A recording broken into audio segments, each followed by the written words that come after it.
إصلاح تمرين من الفرض التأليفي عدد واحد لتلاميذ السنة السابعة أساسي. السؤال الأول: عدد الأعداد الأولية الأصغر من 24. إذن في الأول خليني نعرف الأعداد الأولية. هي الأعداد الطبيعية الأكبر قطعا من واحد، والتي لا تقبل القسمة إلا على نفسها وعلى واحد فقط.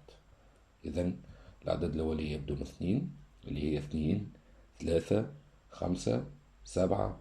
بون، 4 ما نجمش يكون عدد أولي لأنه يقبل القسمة على 2. 6 كذلك حتى يقبل القسمة على 3 و2، وهكذا تولينا 11 13 17 19 23 ونحبس، خاطر هو قال لي الأعداد الأولية الأصغر من 24.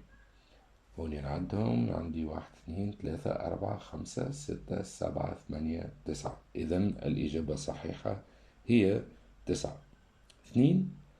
الكتابة 155 تساوي 13 في 11 مع 12، تمثل قسمة إقليدية على 11 أو 12 أو 13.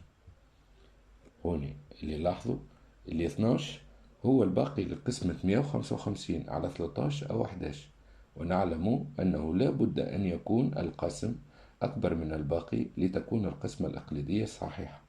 إيش معنى الكلمة هذيا؟ معناها القاسم لازم يكون أكبر من 12.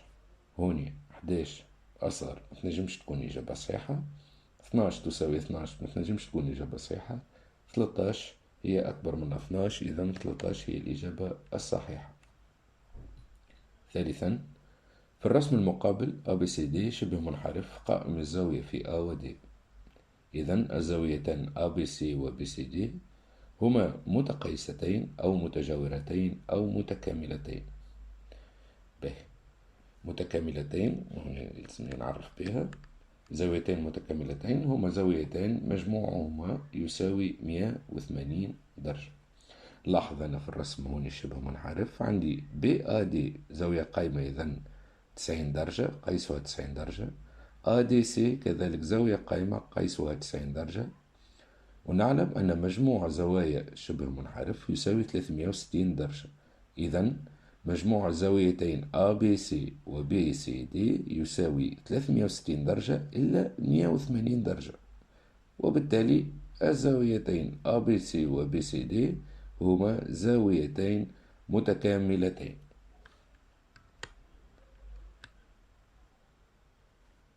السؤال الرابع: عندي العدد 5 في بين قوسين 3 مع 2 قوة 3 مع 1 تساوي 5. في بالطبيعة في عبارة فيها أقواس وعملية ضرب وعملية جمع، الأولوية ديما للأقواس، ثم الأولوية للضرب، ثم للجمع أو الطرح. في بين قوسين 3 مع 2 قوة 3 هي تساوي 8 مع 1 تساوي 5. في 3 مع 8 تساوي 11 مع 1. هوني عندي العملية فيها عملية ضرب وعملية جمع، الأولوية بالطبيعة باش تكون عملية الضرب. إذن 5 في 11 هي 55 مع 1 يساوي 56، وبالتالي الإجابة الصحيحة هي ب. إذا عجبك الفيديو ما تنساش جيم بارتاج و سبسكرايب باش يوصلك جديد.